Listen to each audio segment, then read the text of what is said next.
Hello, Global Theater. My name is Jerry Fielka. Today is January 5, 2022. We want to thank Rob Grant for hosting us on the podcast entitled I'm Probably Wrong About Everything. It's an honor and a pleasure to be here with Caryn Cline. Is that the correct way to pronounce it, Caryn? Yes, it is. And where are you calling in from? I'm calling in from Seattle, Washington. I guess I should have put that on with my name, but anyway, I'm here in Seattle. Very cool. So, the first question, Caryn, is what's the best thing for a human being? What's the best thing for a human being? Yeah. Wow.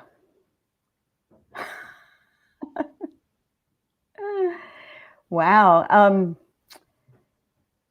I have to come back to that. Can we come back to Okay. that question?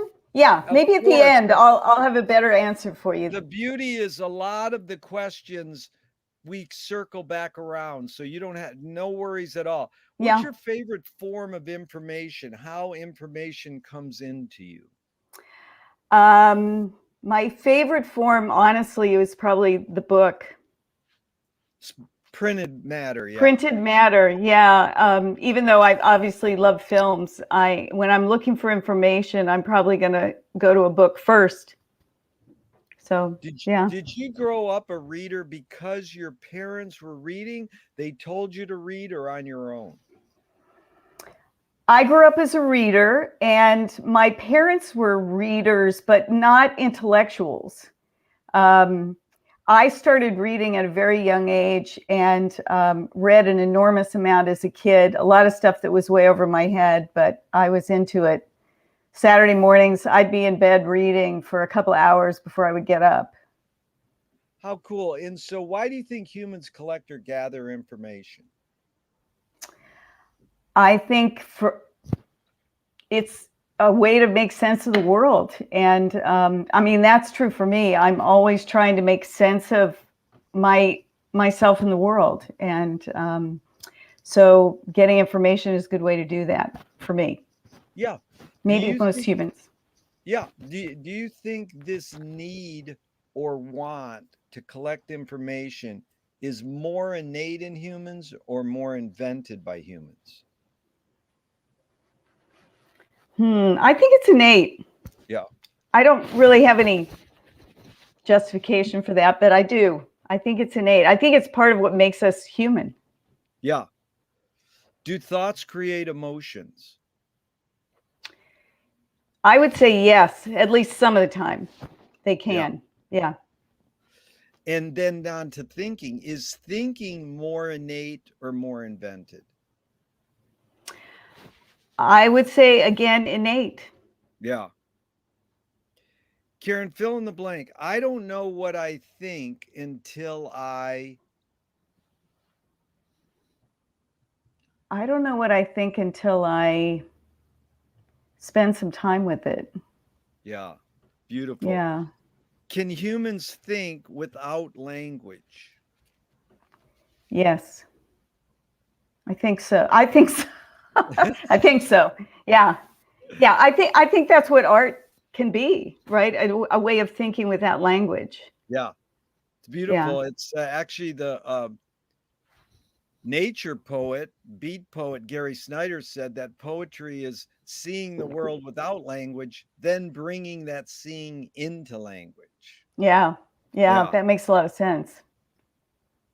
So Chomsky says that a language is not just words, it's a culture, a tradition, a unification of community, a whole history that creates what a community is. When language breaks down, when it doesn't work, what do you do?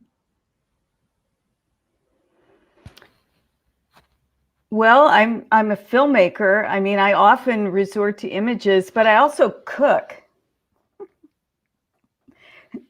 I do a lot of communicating with cooking, which I really love. That's a great answer. When language breaks down, what do you do? Make a film or make a meal? Sometimes I can't tell which I'm doing.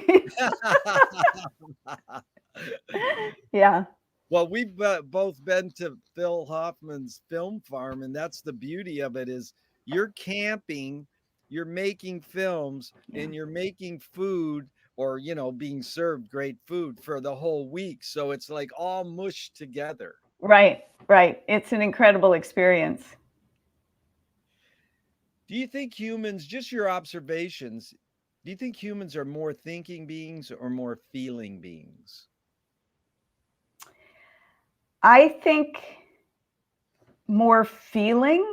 I think it takes a certain I don't know what the word is. It takes a certain, you have to make a step to step into thinking, and I don't think everybody necessarily gets there. Not that everybody should even, but I think it's yeah.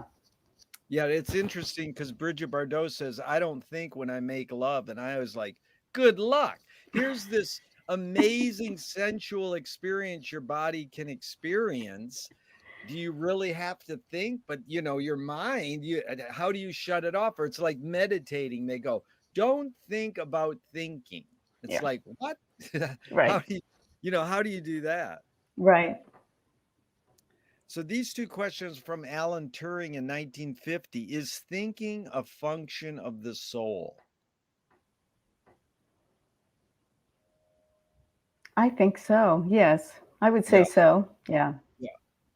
And his second question is, can machines think? I hope not. I haven't had that answer yet. I hope not. Yeah.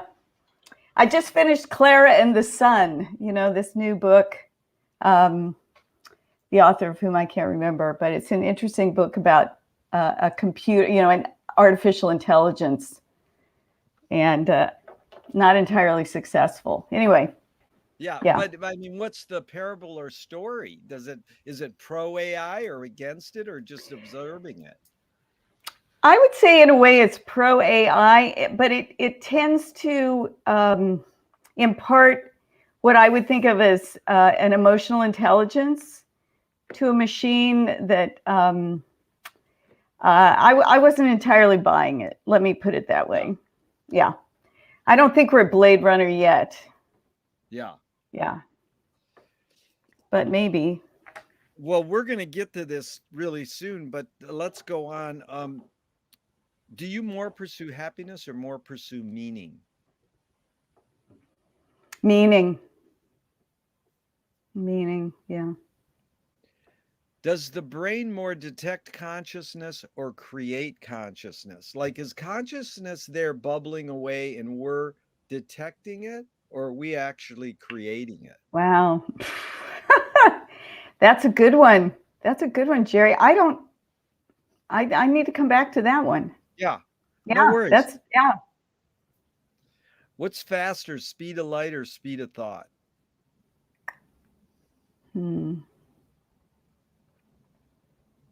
I think speed of thought. There's no right or wrong answers to any of these questions, but that Yep. one you got right. Ooh, okay. Okay, here's Audre Lorde, great poet. Yeah. You can't dismantle the master's house using the master's tools. Yvonne Rainer responded to Audre Lorde and said, you can if you expose the tools. What new tool do you suggest? And just to flush it out, I open up some of these questions with cute quotes. It doesn't mean you have to apply the quote to the question, but it's up to you. You put it into the context you want. So, Audre Lorde saying you can't dismantle the master's house using the master's tools. Right. Yvonne said, hey, you can if you expose the tools. So when I say what new tool do you suggest, you can put that into any context you want. Either, dismantling the master's house or some other thing. Yeah. Well, I always think about it relative to film because I'm working in a medium, when you say, oh, you're a filmmaker, people go, oh, they think Hollywood. Right. Well, I'm making films that are way outside the mainstream and that have no commercial value, which is something that I'm extremely proud of because it's, to me, the commercialization of the medium that's been so problematic. And I'm sort of talking around your question, but No, that's all right. Really, so the yeah, questions are just jumping off points. You can yeah, go off. You don't yeah, have to answer the question, but it yeah. is, yeah, I mean, you were saying film is the new tool that you suggest. Yeah. Well, it's certainly a revelation. It's been a revelation for me, and I think it's a revelation for a lot of people when they come to it with those kinds of ideas, rather than thinking, I'm going to be the next Spielberg or whatever, Yeah. whoever, Yeah. to just get into the medium and try to make things that speak to you and other people. It can be really amazing, liberating for people. So Yeah. both No, of it's makers and viewers. and So makers and viewers. We've yeah, both been in this world for so many years, and we know yeah, how moving an experimental film can be and how boring and redundant. And we've seen this a million times, kind of thing. sure, But that's the same as mainstream film, and that's the same as books or anything. It's like, absolutely, yeah. yeah, And it's not so much to make a value judgment, but um today I just, I'm always trying to develop the questions, improve the wording, and open them up bigger. And today I heard this gentleman talking about racial issues, and he really suggested a new addition to this question. Is, I say, what new tool can you suggest? And now I followed up with, what new toy do you suggest? Because a tool implies something and a toy sort of implies something different. But something I different. thought it would be fun to just throw it in. And you're the first person out of Wow. out of 40 years interviewing, I'm asking, what new toy do you suggest? um, wow. I don't know. I have to come back to that one. Yeah, no worries. That's fine. Yeah, toy. And it's interesting how people will perceive it. It's just like the soul question is thinking of function of the soul. People, I just started asking that about a half a year ago, and people are like, well, it depends on what you mean by the soul. Yeah. Well, And they want to psychoanalyze the question, which is fine, but you said yes. And yeah. so it's like, what is the difference between a tool and a toy? You know, Right. we Right. were talking about the Bolex, the amazing 16 millimeter camera that use you use to make most of your films. And it Yes. is an amazing tool. Yeah. It It could is. it could be considered a toy. Absolutely. And a lot of people do consider it a toy. I mean, I think, guys who are used to Panavision or whatever might think it's, but I have been shooting, I shot all of the marches in Seattle between the Women's March of 2017 and the last one, which was right before the pandemic. And I always took my Bolex, and I had the amazing conversations with people who would just stop me and say, "What is that? What is that? What are you doing?" And they were just fascinated, the crank and the turret and everything about it is so unusual. I mean, they know it's a camera, but they just can't kind of get their minds around it. Yeah. So it always gets attention, that's for sure. Yeah.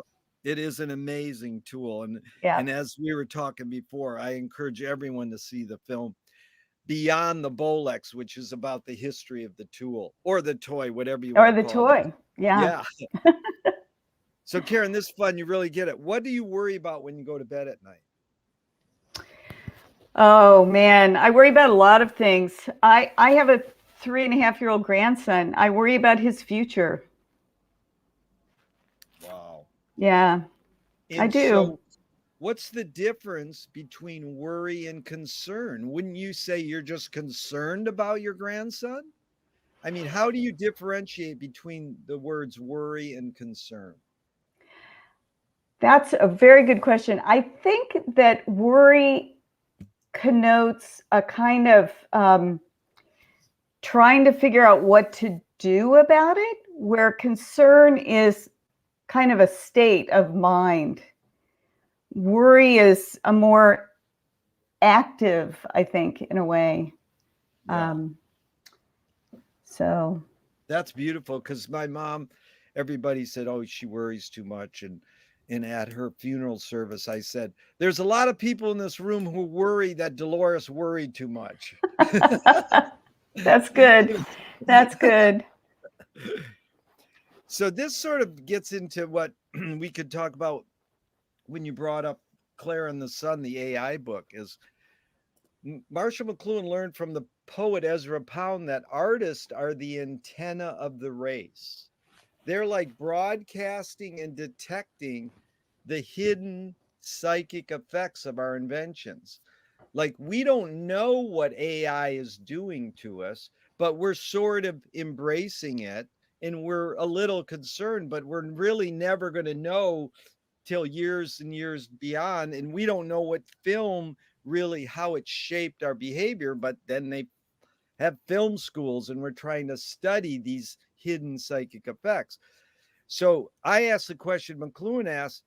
Oh, well, basically, what Ezra Pound taught him was, if you turn to the artists, they will reveal these hidden psychic effects so that you can learn to cope with what you don't like about them. Mm-hmm. So, like you said, can machines think? And you said, I hope, that they I hope. won't start thinking, So you're concerned about their hidden psychic effects and even their obvious effects. Yeah. But McLuhan was asking, why do we avoid and we don't really look to the artists? They're revealing the hidden psychic effects of our inventions, but we ignore them. We ignore this broadcast from the artist. Why do you think humans ignore the hidden psychic effects, even though the artists are broadcasting them to us? Can I swear on this program? Oh, yeah. Oh, yeah? Okay. Well, here's what I say a lot to people, especially Europeans who are like, what the hell is going on in the United States? I say, the fucking Puritans. To Yeah. me, that kind of in a nutshell explains a lot of what's so messed up about our country. And one of the things that's true about the Puritans, at least as far as I can remember from my, high school history class, was that they were very suspicious of art and artists. And they wanted to have houses of worship that were completely plain, no artistic expression. And I think that carries over to today. The trivializing of the artist in this country is just appalling. Or again, that someone like Spielberg is an artist and everybody's like, oh wow, the artist, but that's about money. That's not about vision, that's about money. Or people who make a lot of money are somehow granted artistic status and power, but artists, as visionaries, as seers, as thinkers, as connectors, we don't appreciate that. And I think a lot of that gets back to the puritanical foundations in our country.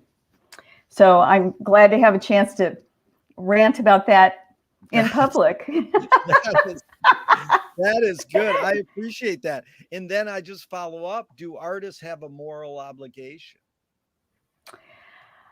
I would like to say yes to that, but I don't think so.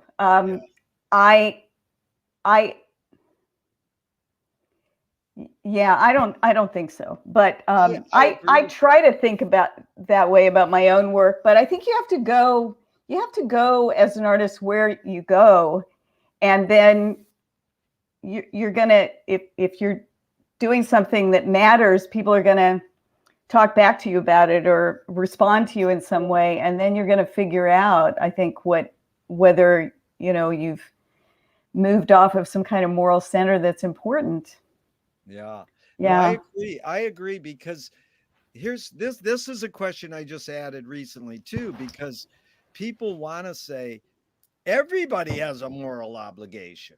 Well, yeah, that's a grant. It's sort of a given, but it's Right. also, do artists like Pasolini or these guys who just push it to such an extreme, you go, well, I'm not going to watch that. That's not moral. That's not, what they say. Yeah. It's not in my moral compass. And it's like, Well, that maybe they made the art to what you just said is what it is once the artist creates their art, it's no longer Yeah. theirs. It's the Right. user. So they Right. can use it however they want. If they misinterpret it, it's not your fault as the Right. artist. Right. You're making your art. Yeah. Yeah. So are you more afraid of old ideas or more afraid of new ideas?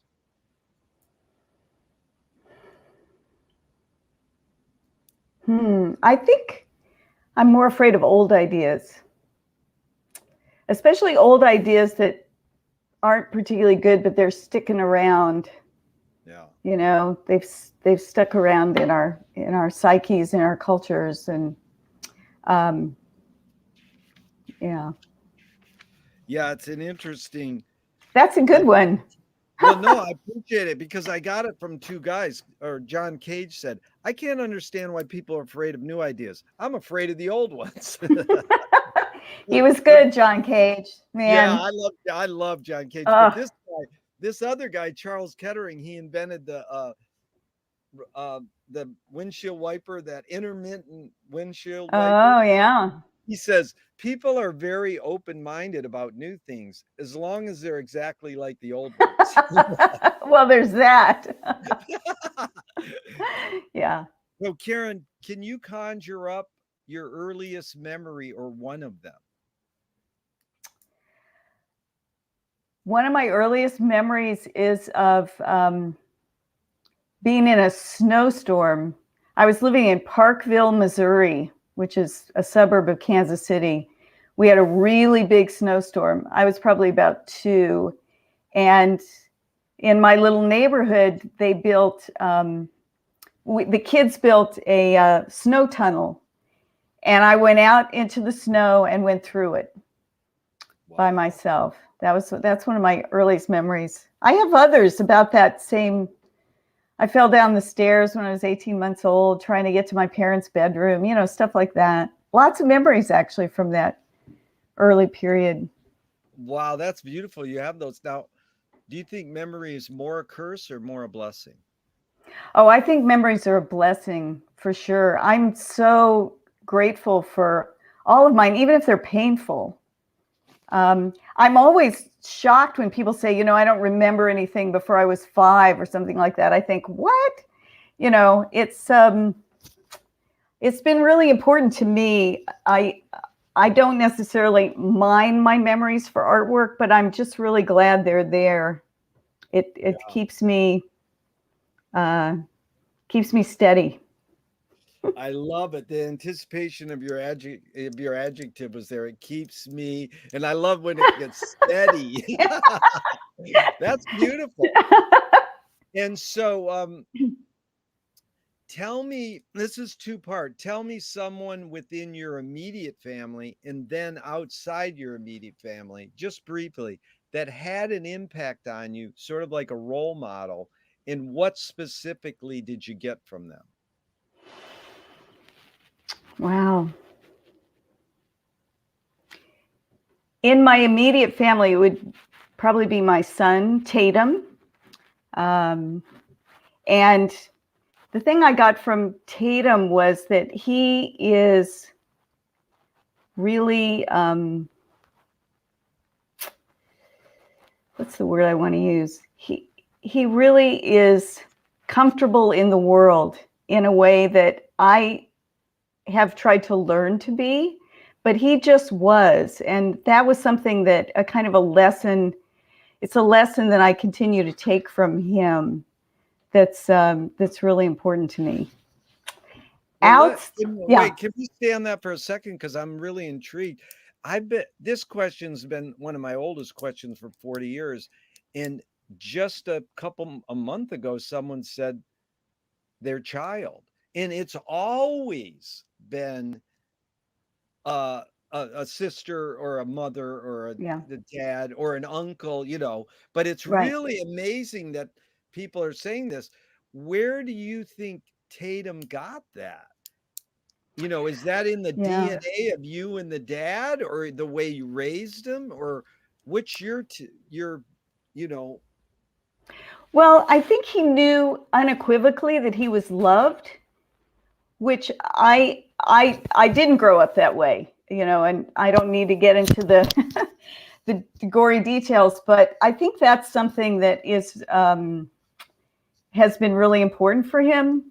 The other person I could have said in answer to your question is my partner Dan, who's also a really important person in my life and someone who definitely influenced the way our son operates in the world. And so, my family unit's been a real gift for me, for sure. And that's you, Dan, and Tatum. That's what That's you right. call them. That's our So nuclear family, your so new, called. but or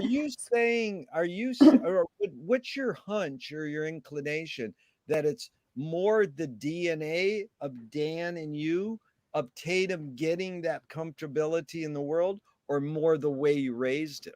I think it's the way we raised him. Yeah.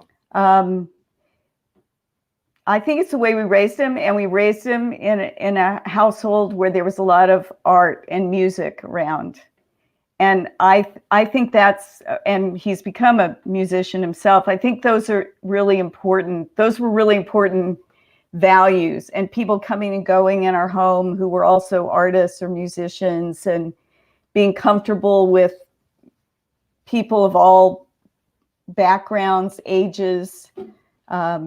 Those things were really important. I'm sort of going on, and I haven't answered the other part of your question, which is about somebody outside. Yeah, outside. And it could be early, but it doesn't have to be. Yeah. That's a harder one for me. I think because there's so many people who I've looked up to. I mean, the person who comes to mind, but it could be other people, is the writer Doris Lessing, who was a very early.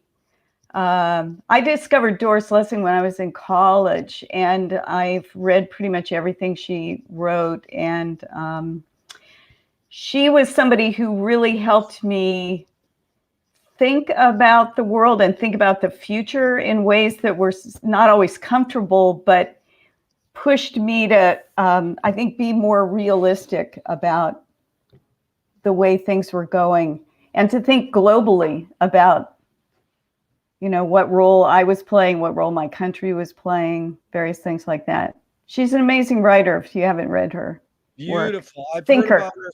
I Yeah. want to, if you were suggesting a title to start for anyone, what would you say for Doris? I would say The Four-Gated City, which is the last of a quartet of books. And you could read all four of them. And if you didn't read anything else of hers, you would have read the core work. It's called the Children of Violence series.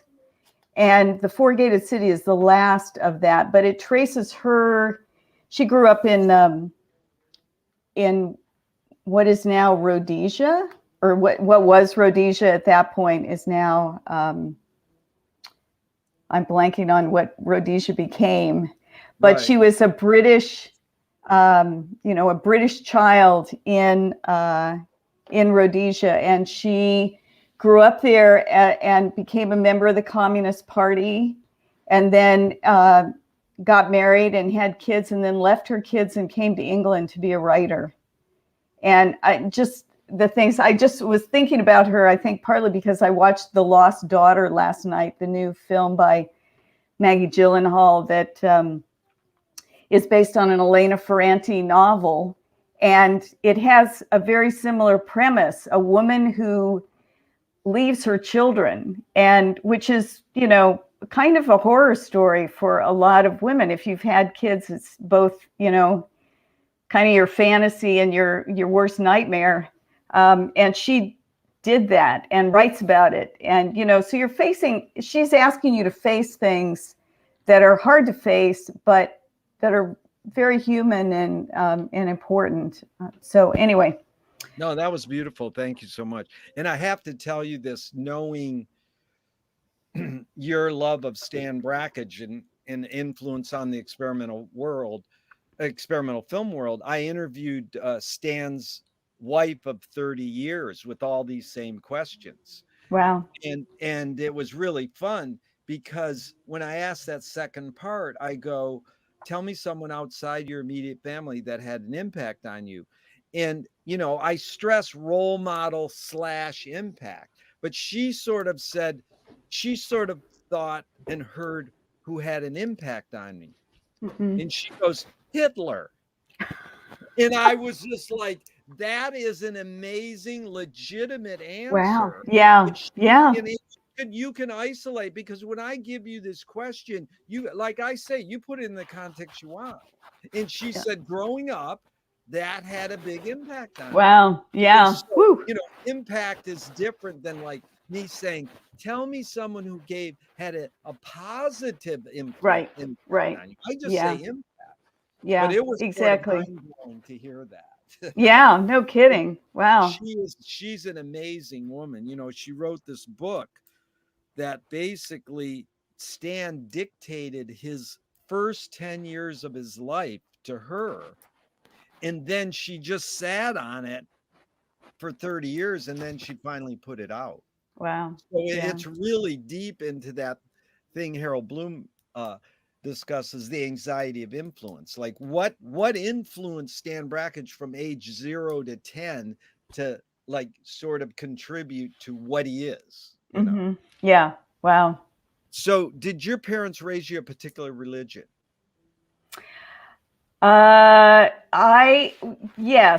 Yes. I grew up an Episcopalian, but my parents, especially my dad, was from the Ozarks. Both my parents are from the Ozarks, and I grew up not living there, but always going back there. And my dad's parents were from a church which was called the Christian Church. It's an offshoot of the Southern Baptists. I don't know what the argument was, but they broke away from the Southern Baptists weren't strict enough or something for them. So when I was growing up, I would go to church with my paternal grandparents, and the minister was always screaming at people in the congregation. And it turned me against religion forever. I thought, I cannot believe that people would come every Sunday and sit here to be yelled at by somebody. I was, 3 or something, and I'm reaching this conclusion. Like, what the hell? And my parents had a bad experience in that church in another community and left it. And we ended up in the Episcopal Church, which of course is, I mean, I still don't like it, but for Protestant churches, it's pretty whatever. Yeah. And I actually, anyway, it was not a bad experience for me, but I knew that when I got to make my own decisions about those kinds of things, I wasn't going anywhere near a church ever again if I could help it. That's amazing, Caryn, because usually like 80 to 90% of people, I say, what religion were you raised? And then they say, I said, do you ever check out? And they usually say between 13 and 18, they checked out, like Yeah. 90%. Yep. You checked out at age 3. 3, basically. I mean, if I'd had to keep going to Right. that sort of church, I would have been completely checked out. Yeah. There was a period where I was kind of into it, especially because it was for the places that I grew up in, little towns in Missouri. The Episcopal Church was sort of liberal, Yeah. It brought the drama professors were at the Episcopal Church, you know what I mean? Like from the little college in my town, that was what it was. And so it kind of kept me engaged for a while, but once I got to high school and started working, I didn't go anymore. So Yeah, yeah. a lot of people don't realize religion can influence us with art, iconography, stained glass window, singing together, Oh yeah, chorus, absolutely. choir, community. So, no, yeah, those things are really important, and I love the ritual. I have to say, I love the poetry of it. Yeah. But yeah. Do you pray? No, I do not. If God exists, what would you like God to say to you after you die? I would like her to say,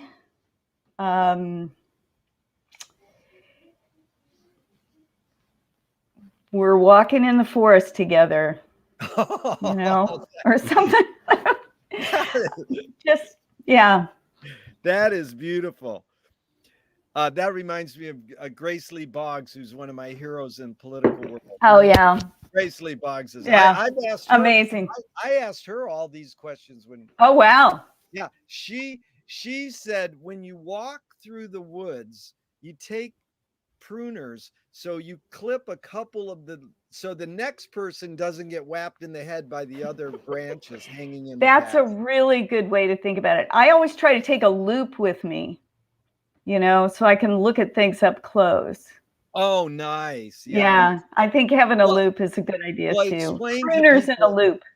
Yeah, explain to people what a loop is, so if they don't know. Oh, a loop is a little eye assist that allows you to look up close. It's usually used with photography and a light box, or a jeweler would use it.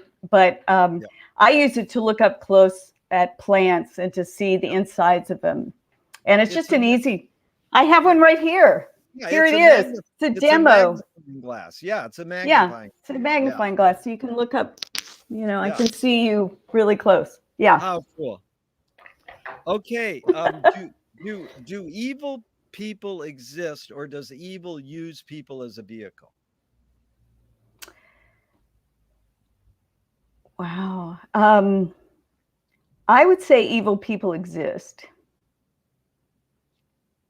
This question follows up, how do you advise someone to deal with an enemy? And I'm going to set it up with a few modern thinkers' thoughts. Alan Watts says, if you acknowledge your enemy, you empower them.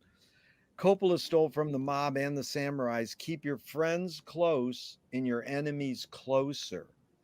JFK said, forgive your enemy, but don't forget their name. And Fellini says, I need an enemy. So it's a lot of thoughts. The basic question, Caryn, is how do you advise someone to deal with an enemy? But first, how would you respond to Alan Watts? If you acknowledge your enemy, you empower them. I think there's a lot of truth to that, but I find it difficult to stay above the fray all the time. And so I'm more likely to engage to some extent and try to move the situation or whatever the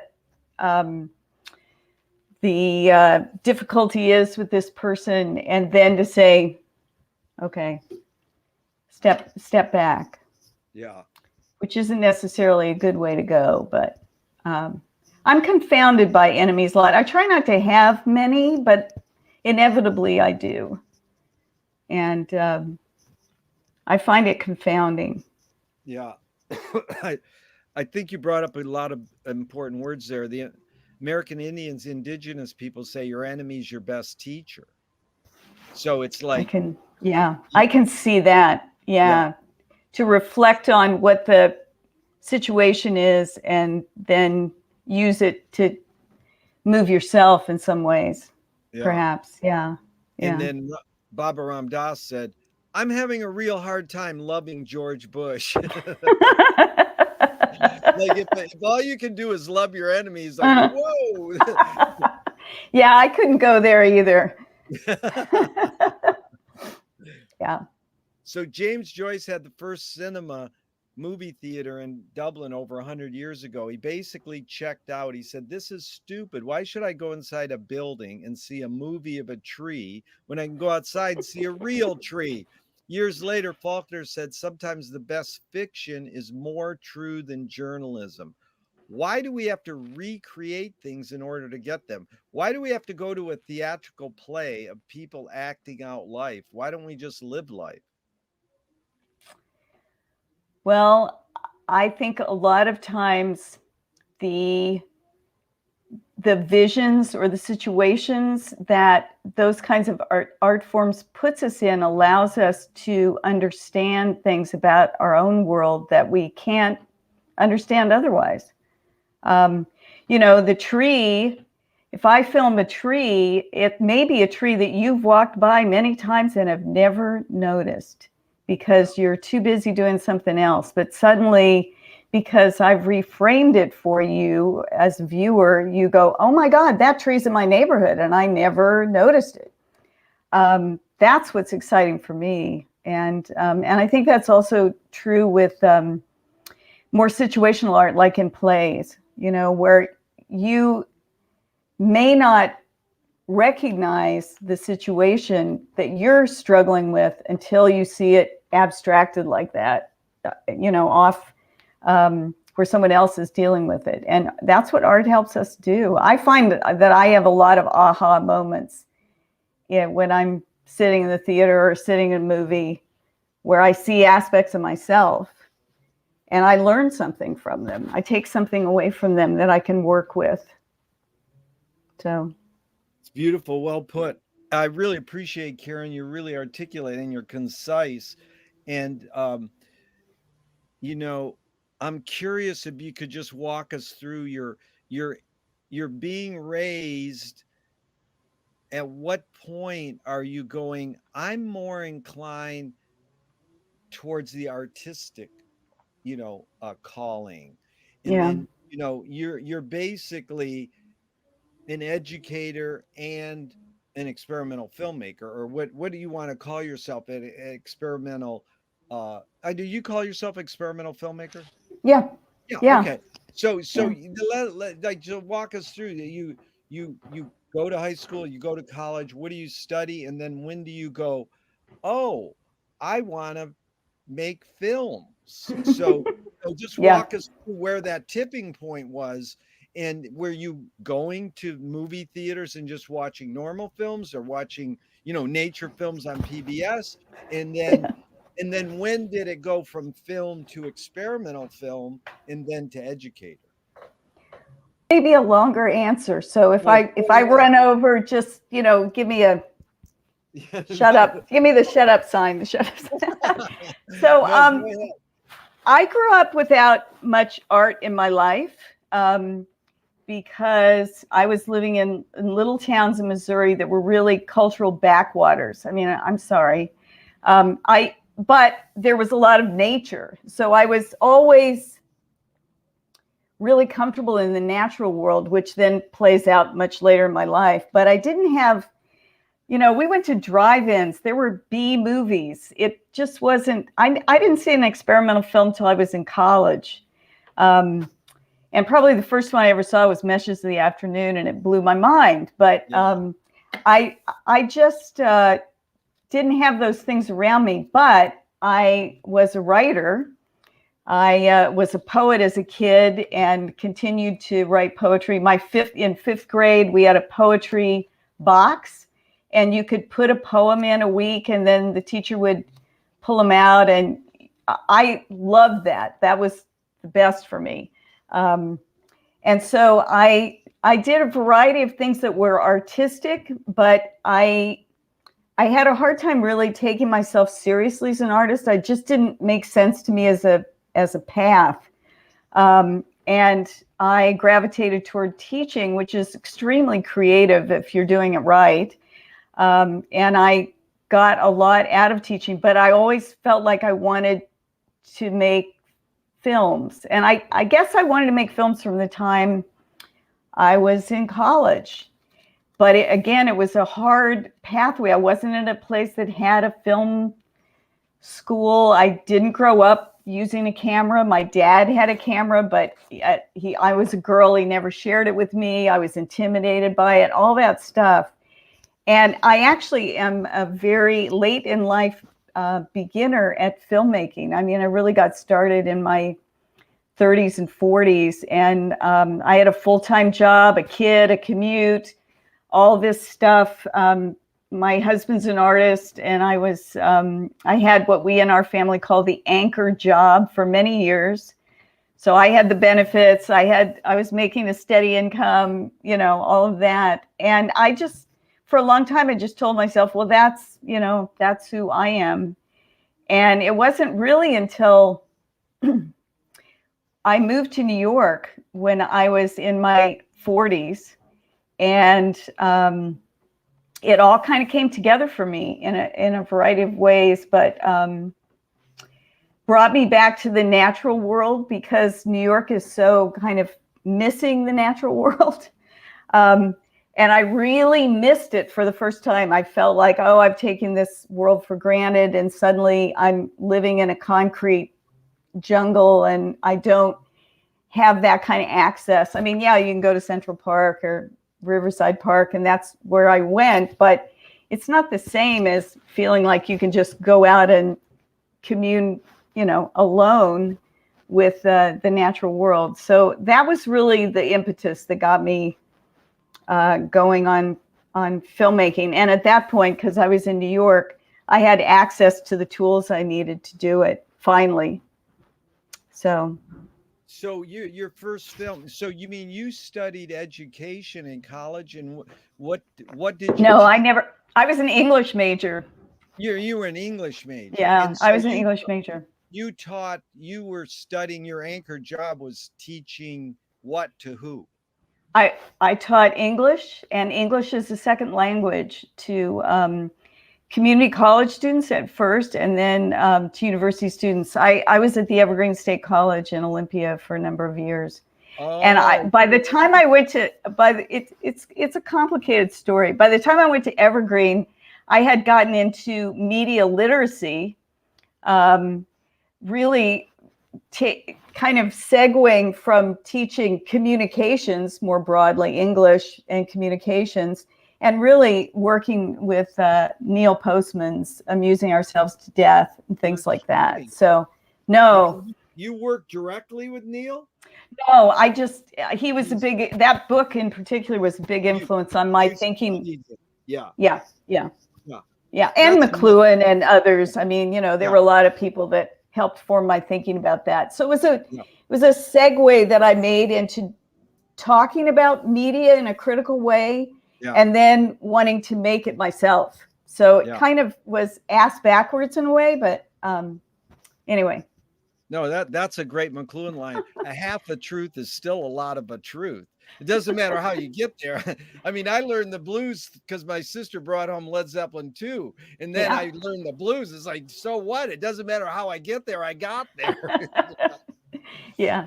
And so even Evergreen, the alumni for Evergreen's pretty heavy in the film. Experimental film world. So absolutely. Yeah. So a screenwriting teacher told me a great film or great art is when you can clearly see the intention of the maker. Stanley Kubrick says the opposite. Great film or great art is when you can clearly not see the intention of the maker. What role does intention play in your creative process? It plays, I would say, a small role. It's often where I begin. But anytime I let the intention sort of dominate, I end up with something that I don't want to show anybody. I've found in my own practice that serendipity and sort of chance have been really important parts of the process. Even, welcoming the happy accidents that some people might call mistakes, all of those things have been really crucial for me.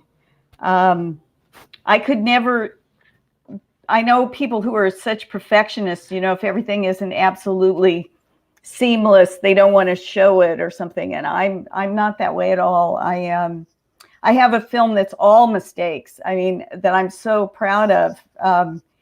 But I had to listen to the film and accept that that's what it was wanted to be, Wow. So Duchamp says there's no art without an audience. How much are you thinking of your audience, your viewers, when you're making your film? I think about viewers very little because I don't have any viewers. I mean, no one wants to see my work. I would show it on the street corner, if I could. So I'm being sort of facetious. I mean, obviously I do, but I certainly don't start making a film because I think about particular viewers and what they might want to see or anything. It's what's interesting to me. You know, there's some kind of kernel or problem that I'm trying to wrestle with, and that's where it begins always for me. So beautiful. So McLuhan said everything we invent extends some humanness, like clothing extends our skin, knife and fork extends our teeth. The eyelid is extended with the shutter in a camera or projector. Mm-hmm. What does the Bolex extend for you? What humanness? For me, it's haptic. It's a haptic quality, that textural quality that's in the world that I really, I mean, filmmaking more generally for me, you know, the handcrafted part of it, but the Bolex is a big part of that. Yeah. I love that word haptic, and I'm pissed that the iPhone now uses it as part of its architecture. It makes me really mad. It's well put. And Peter Greenaway said, cinema is much too rich a medium to be left to storytellers. Are experimental filmmakers telling stories a different way or doing something completely different? Like me and you can watch The Flicker by Tony Conrad, just black and white, flicking on and off.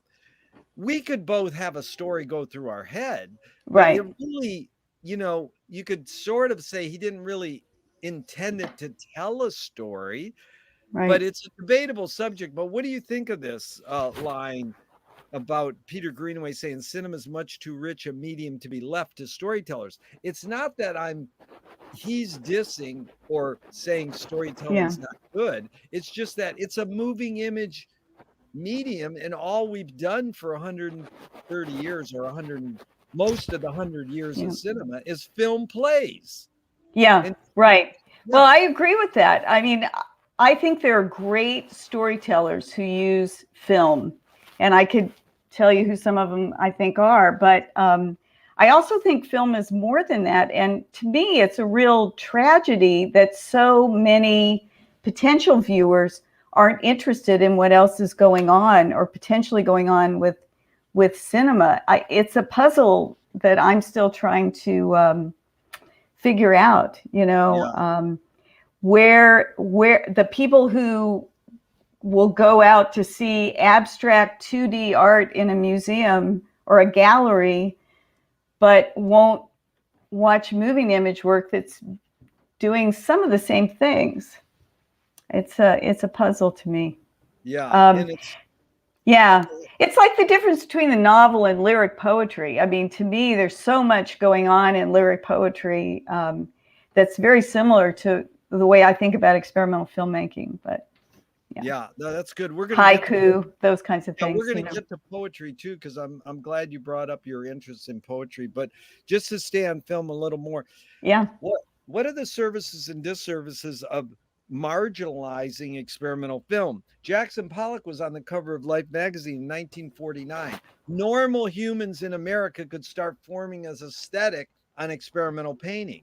There was no Maya Deren or Bruce Conner on the cover of Life magazine, but in general, and you know this as well as I do, it's privileged or entitled, and I call them rich art kids, who dominate the experimental film world, and you know, the aesthetic is from them. So in us, I mean, you know, what's your thoughts on that? Well, I don't know. I can see that I've got weird things in my eyes.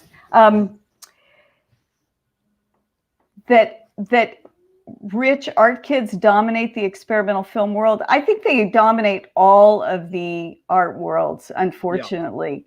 And I think it's because of, to get back to this thing about commercial value, and because we live in a culture that doesn't value art and doesn't pay for it. I mean, you and I should have stipends. Everyone who's trying to make art should have a stipend to make it, you know, or some access to to it in a way that we don't. So what we have instead is just this crass commercialization of the art world, and people who feel like, they're spending, these people, I know these people who have really great work, and they spend all of their time trying to raise money and, suck up to patrons of various sorts. It saps your creative energy. And kind of talking around your question, but no, it's very interesting. It's about capitalism. Yeah, it's like I used to ask this question. I said, film as an art form has been swindled by capitalism. Any comment? And Craig Baldwin said, yeah, and we should swindle it back. Well, yeah, really. Yeah, right. but you don't want to become your enemy. But, I agreed with your stipend too idea, because my friends in Sweden get paid to be musicians. Of course. By the government, Yeah. Absolutely. Or they get commissions or whatever. Almost any other rich country in the world supports their artists, but not in the United States. And part of that is that we have the Hollywood behemoth, and this other example of ridiculous amounts of money spent on projects that are completely uninspiring, worthless, insulting, yeah.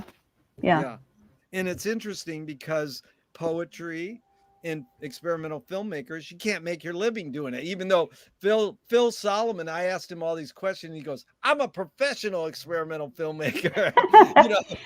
Well, he had a day gig. You become a professor, right? Yeah, his day gig was teaching experimental film. But it was great that he took pride in that, because he got a third of a page obit in the New York Times when he died. He got shown at Sundance. It's so what? You get shown at Sundance, big deal. It's but you can't make your living. Right. So that's like what I found in observing this for 40, 50 years, especially by going to the Ann Arbor Film Festival and Experiments in Cinema, Brian's great festival in New Mexico that you've been part of so many years too, is then all the new experimental filmmakers are clones of their teachers. And it's that's a big problem, right? Their first film where they're cloning their teacher is their best film. Then they find some other thing, and it's like, oh no. Well, and I would say that it's part of the same problem, because they can't imagine themselves getting beyond and having the support to really explore and discover their own interests. Yeah. That's the Art and Fear, that book. I don't know that book. Art and Fear. Oh, it's a great book. Ted Orland, and I'm forgetting the name. Art and Fear. No, I'll look it up. It's a really great small book about the steps you need to take as an artist once you leave graduate school. Yeah. It's basically written for that crowd, but I find that it's really helpful for me when I have lost my way. It's a great book to go back to. Yeah. David Bayless and Ted Orland. Great. Both artists, both teachers. David Bayless, Bayles, and Ted Orland, Orland. Yeah, it's a good one. Good recommendation. I appreciate it. I'll look it up. And so, if me and you were starting the Ann Arbor Film Festival 60 years ago, and it's an amazing thing because the medium's about 130 years, and they've been going about half the amount of the medium showing experimental film. Would you want it to be more inclusive or more exclusive? So, I asked Chick Strand this question. She said she started Canyon Cinema with Bruce Bailey around the same time, and they were trying to recreate their 11-cent movie-going experience by showing a newsreel, a cartoon, and then an experimental film. Brackage came along and says, don't show that other stuff, just show experimental films. So, and I think in a perfect world, we would show like Betty Boop, Hitchcock, and then, experimental film, which is what Amos Vogel was doing in New York. But Mhm. would you say, hey, let's be more inclusive or more exclusive? I think inclusive in that there is a lot of very interesting work that exists in the kind of at the edges of the mainstream Yeah. that I think is very much informed by experimental film and vice versa. Yeah. I just saw this amazing film from the country of Georgia called "What Do We See When We Look at the Sky?" A young Georgian filmmaker whose name I don't have. I should have had my notes, but and shot on 16 millimeter film. And it's a feature. And very. I was describing it to somebody, and I said it's like New Wave and Ozu got together, and Wow. there's a lot of ellipses and a lot of new wave influences that it just Yeah. reminded me both of an Ozu film and with a kind of youthful energy of 400 Blows or something. It was Yeah. astonishing. And But what format did you have to go to a weird, obscure place to yeah, see it, yeah, or I what? went to my local art house, one-off art house cinema in my neighborhood, the Northwest Film Forum. Thank you very much that you're still there, Northwest Film Forum. And they showed it. And they screened it digitally. These films aren't being finished on film, but Yeah. I've seen 3 in the last year, all by young filmmakers, all of which were shot on 16 millimeter film. That's That's great. encouraging. That's So, really good. Yeah. and we just showed a feature actually. I do a film festival now up here in Seattle called the Engage Experimental Film Festival, and it's all the pieces we show are experimental, and they all originate on film. So it's a narrow call in a lot of ways. But we just showed our first feature, a guy in the UK who made a beautiful documentary, all shot on film and then hand processed. It was Wow. amazing. Yeah, it's called The Republics by a man named Hugh Wall, and it was just an astonishing film. And we showed a feature for the first time. So there's a lot of crossover. Yeah. And I think, especially if you're trying to get an audience for experimental work, it makes sense to be inclusive to some extent. I mean, I probably wouldn't. Certainly cartoons are a big influence on experimental film, Yeah. and vice versa. So I would want to pick and choose among those things. Yeah. That was good. And then how'd you form your framing aesthetic? What's the roots of how you frame things? Oh wow, Or what that's influenced your framing aesthetic? that is a great question. What has influenced? Probably, well, for me, probably photography more than Yeah. anything. I've certainly looked at a lot of photographs. I'm a big fan of kind of mid-century American photography, Yeah. and I would say that more than anything, even though I usually am not, I rarely have people in the frame. I'm saying this knowing that I rarely have people in my frames, but that's probably where I But learned about it. Caryn, you still frame, because Oh yeah, if you have a dot from the middle of a flower here, or you have it up in the corner, oh that's yeah, framing. Because absolutely. when I asked Bruce Bailey this question at the Ann Arbor Film Festival, he said, "Well, Jean Cocteau said he learned his framing aesthetic from the way they set the table and put the knife and fork down." Oh wow, But I think like I said, there's no right or wrong answers to any of these questions. But in essence, everybody's learned their framing aesthetic from the history of painting and the history of photography. Because yeah, when Robert Frank came along and went, wow, you can frame it this way, or Cassavetes, like, the camera's on the floor, the fight's over here. It's Right. like these guys break that mold. Sure. But I Sure. don't, there's another subject I'm doing a whole research project on, and you must know a little about it, and that's the female gaze. In I that, know a little bit about it. right, Yeah. right. But I mean, it's like this woman, Alice Blanche or something like that, she helped invent cinema, and no one knows this. And then Alice Guy Blanchet. Alice Guy Blanchet, thank God. Yeah. you know, I think it was me and Scott were talking, and we go, we should know her name. And they interview a great filmmaker in Venice, California, who's a big hotshot filmmaker, and she goes, I'm a filmmaker and I don't even know her name. But There's a new documentary about her.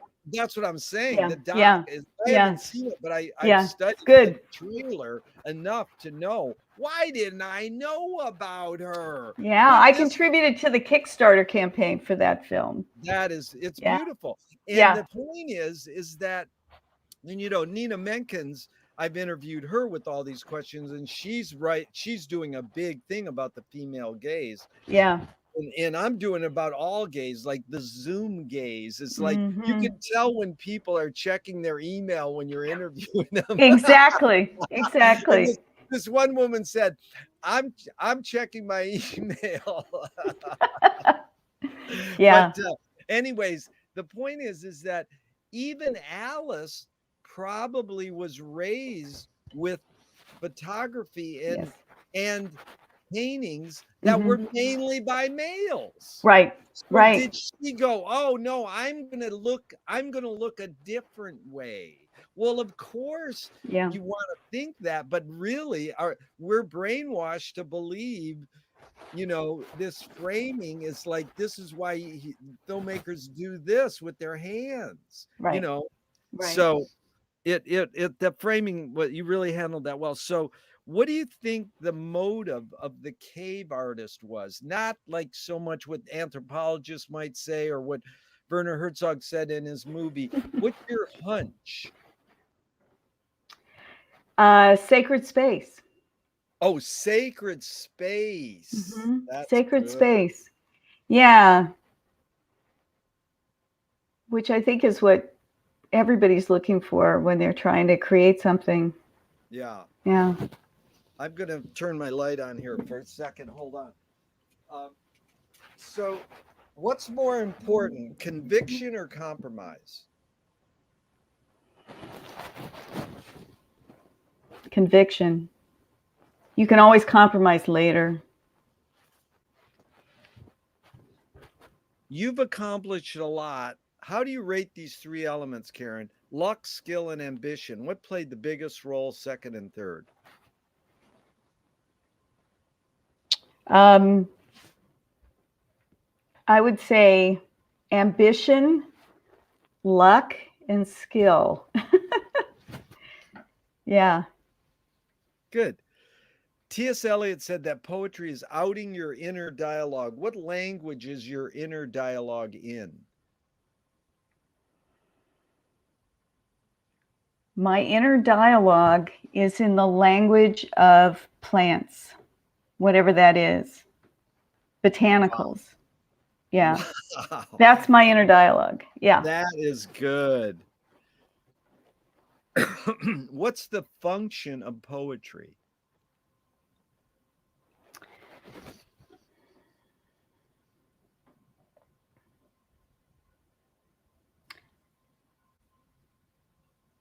I think the function of poetry is really to frame the world. I'm not really happy with the word frame, but to show us the world. Yeah.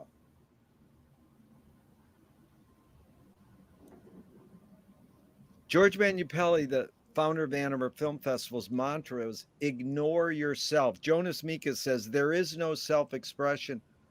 Great jazz pianist Cecil Taylor says, I'm just a vehicle and this stuff just comes through me. Mm-hmm. This question is, of course, it's both and it depends, but just again, your hunch, is art making more self-expression or more you're a vehicle for whatever culture or technology is dominant? I like to think the latter. I like to think that it's coming through me. There certainly is, there are other elements, but I find that if I think too hard, if I think too hard about it, if I try too hard to express some particular thing about myself, whatever the frisson is going to evaporate, usually. And the way I talk about it with students sometimes is, you can overthink the work. And to me, then it just isn't, I've lost it. Yeah. Yeah. So I try to not overthink it. Yeah. Captain Beefheart says, I've had too much to think. Can art making be egoless? I suppose it can be. I think there's always some ego involvement. At least I would say that for myself. It's true, but I think it can be. I'd be hard pressed to come up with examples, but yeah, that was good. Is perception reality? No, not necessarily. Lewis Carroll says, I believe as many as 6 impossible things before breakfast. Have you believed? That's a good one. I love that. Yeah, that's good. Have you believed in any impossible things lately? I've believed in things that seem impossible, but I hope they're not. Like, what's one thing you would say that you believed in that seems impossible? Cooperatives. Yeah. As a business model in the United States.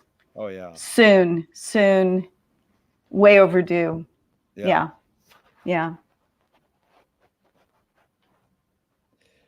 In the many years you've been making your experimental films, tell me one element that stayed the same and one major element that's changed.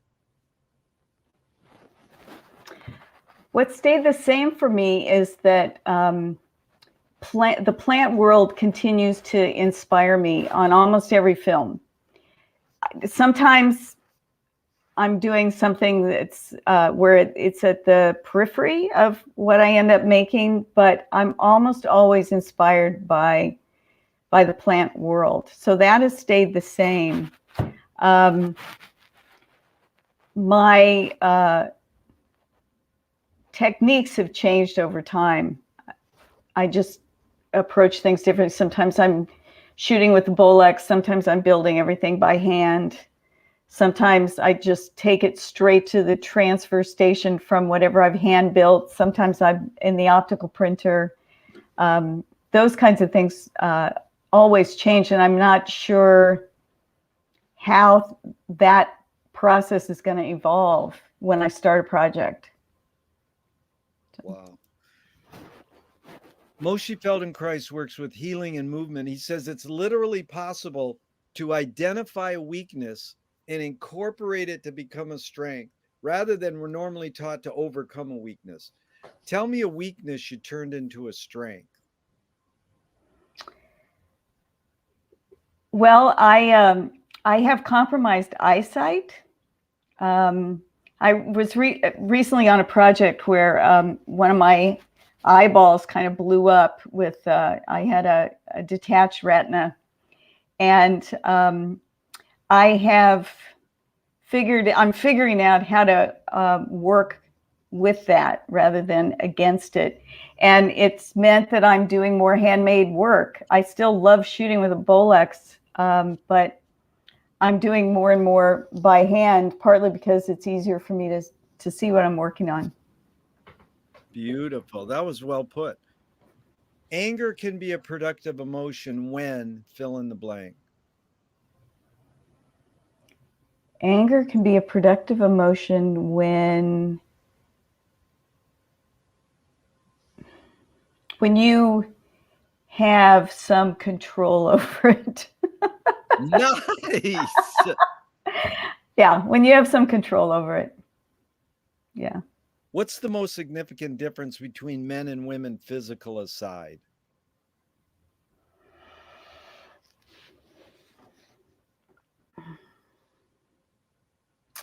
Wow, that is a profound question. I think there's and I don't want to.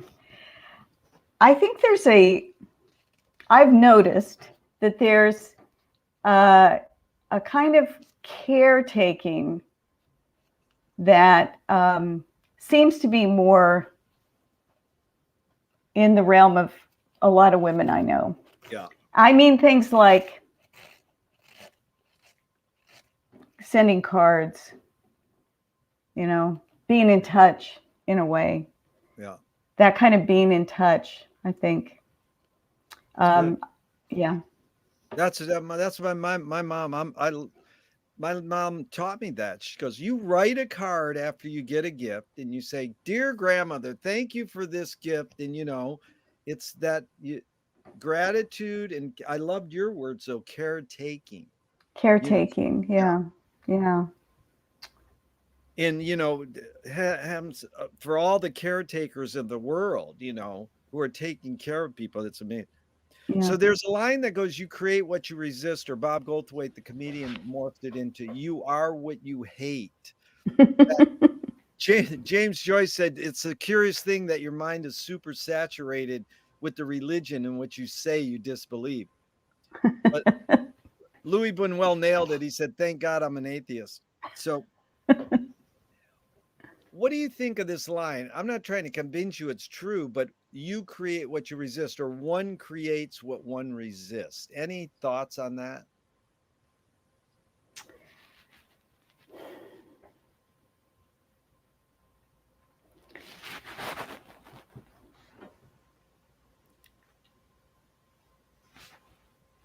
Yeah, but I'm having a hard time forming something coherent to say about it. Yeah. I definitely think that I've experienced that. And I'm thinking, it's kind of hard to talk about. I think yeah. But that's all right. You just acknowledging you heard it is fine. Yeah. Right. Yeah. How do you find peace of mind?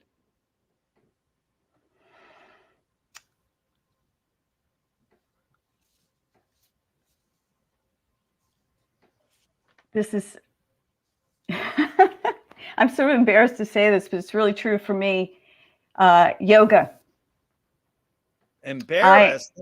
Well, it's kind of a cliche, but I have to say that, especially in the last couple of years, I've been doing a lot more yoga, and it's kind of saved me, because it's a time when I have to just give myself over, and it's helped a lot.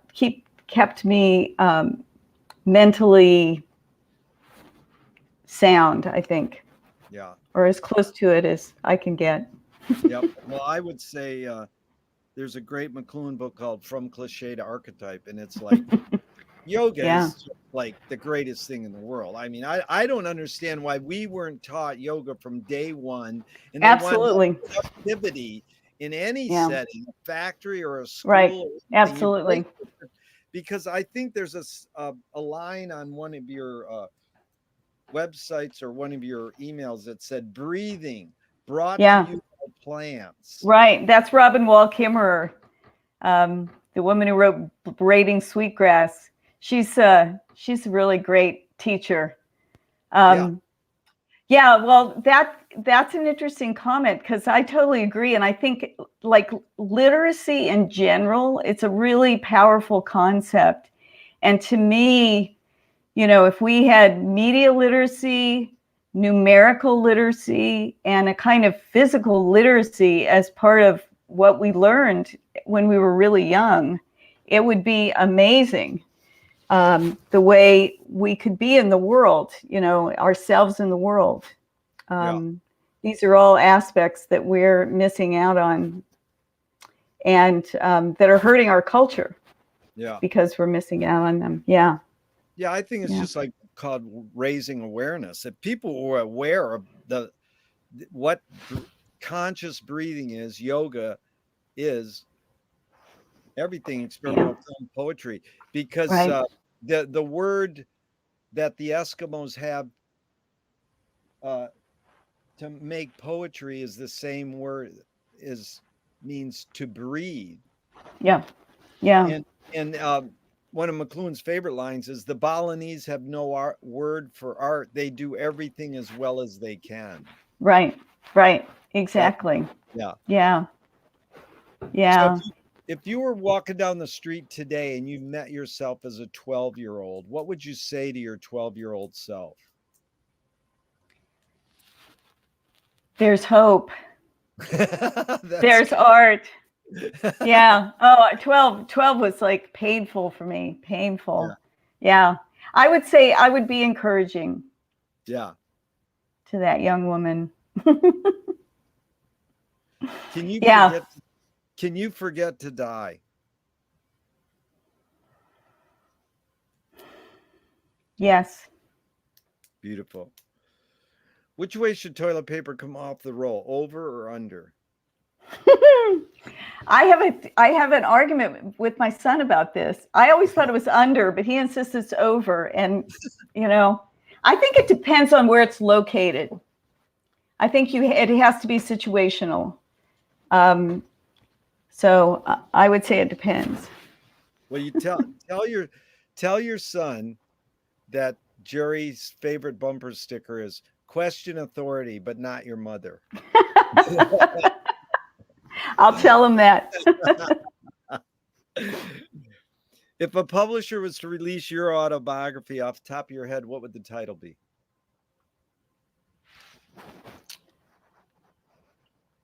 Up from the Ozarks. Nice. They want to scent the glue in the binding. What smell would it be? It would be marijuana. Oh my God, I like that. And then they want to have some of the ink color other than black ink on white paper. What color would it be? Dark purple. Oh my God, that's, my last name means purple or violet. Really? Yeah. Yeah. All right. If a statue was built in your honor, where would you want it displayed and what would it be made of? Oh my God, that is such a great question. I would want it to be on the beach, and I wanted it to be made of driftwood. Oh, I would want it to be impermanent, a sculpture like the kinds of sculptures you see on beaches that are made to fall apart in the waves. Right. So. Oh, I love that. Tell me something good you never had and you never want. Something good I never had. It's good, you never had it, but you never want it.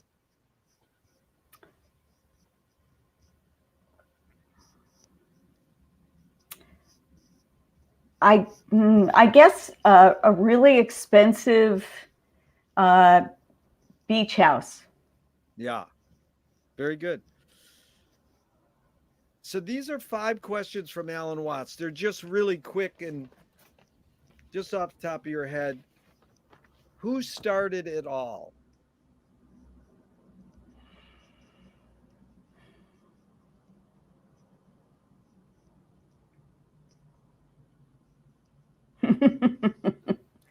Wow.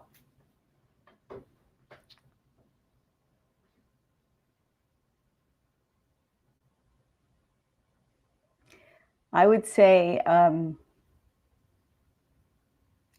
plants. I was going to say, I hope she says plants. Plants started it all. Because they did. I really love your emphasis on experimental film and plants. I mean, you're a focused person, but when I said it, I goes, I hope she says plants. I mean, literally. Yeah. Okay. The second one, very good. Thank you so much. Are we going to make it? This is a yes or no? Well, Wait a minute. This is good because I didn't get to say this to you. You're answering a question with a question. You win. That's what this series is all about. Questions. You can leave it as that. Your answer was a question, or you can answer it. Yeah. Are we going to make it? I don't know. I hope so. Okay, that's all right. Yeah. Where do we put it?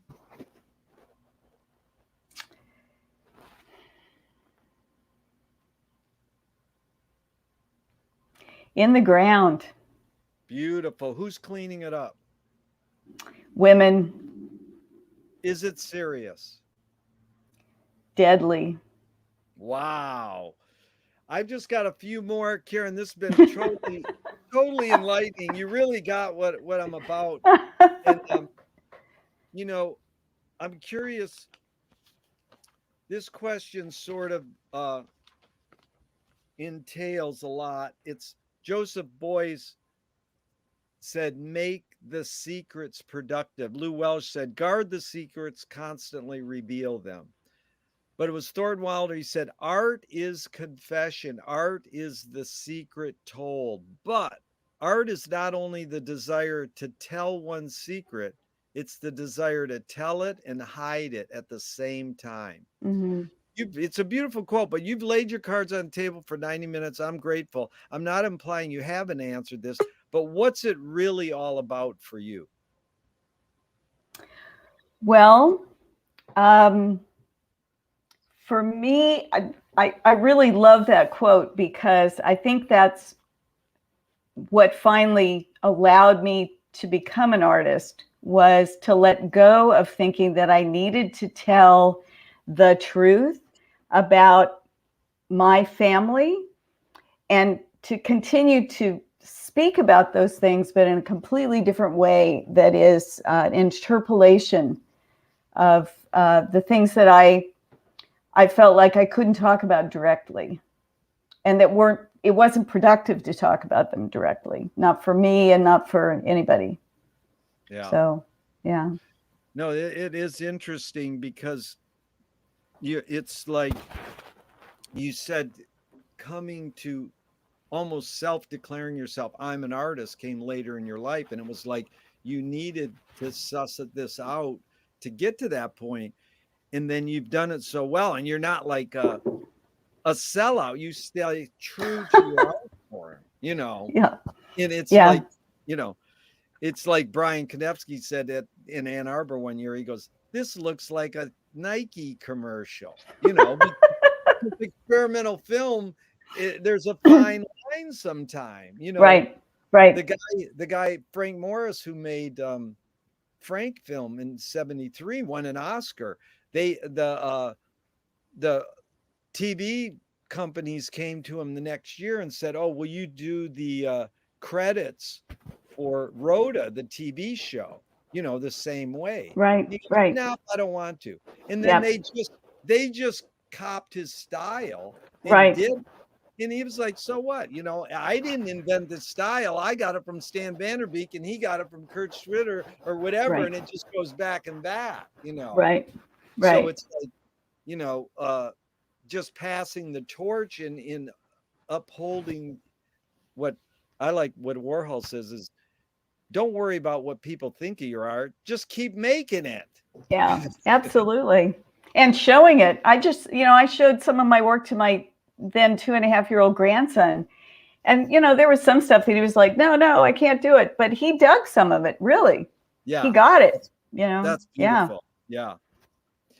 So just a couple more. What's the healthiest cultural shift you see developing today? And I'm having trouble with this question because I say healthiest, people think it's just about eating healthy food or bodily health. But there's some adjective I want to get in there. I would say, what's the most impactful cultural shift? But maybe I shouldn't put an adjective. I just say, what is the culture? What cultural shift developing today impacts you? I think for me, it's the it's anti-capitalism. You know, Yeah. that the real, I'm really grateful that especially young people seem to be more tuned into that. What will happen? I don't know, but I am encouraged that a lot of them are seeing it finally for what it really is and questioning it. And, you know, I think the next step is finding alternatives to it. Yeah. And that's why I said a long time ago that I think cooperative, you know, more cooperatives. I'm a big fan of. That's one of the things I did in my life is I helped start a food co-op back in the 70s, Nice. and that's still going here in Oh my. Seattle. Yeah, yeah, and it's just was an incredibly rewarding thing, and it's a model that works for a lot of different organizations and businesses. And I just feel like I hope young people take that step and really experiment with that approach, living, working, you know, in a more cooperative way where money isn't at the center of it. So Beautiful. I love that word you brought up, and I'm glad you reiterated it. So, last question, Caryn, again, and thank you so much, is what gives you the most optimism?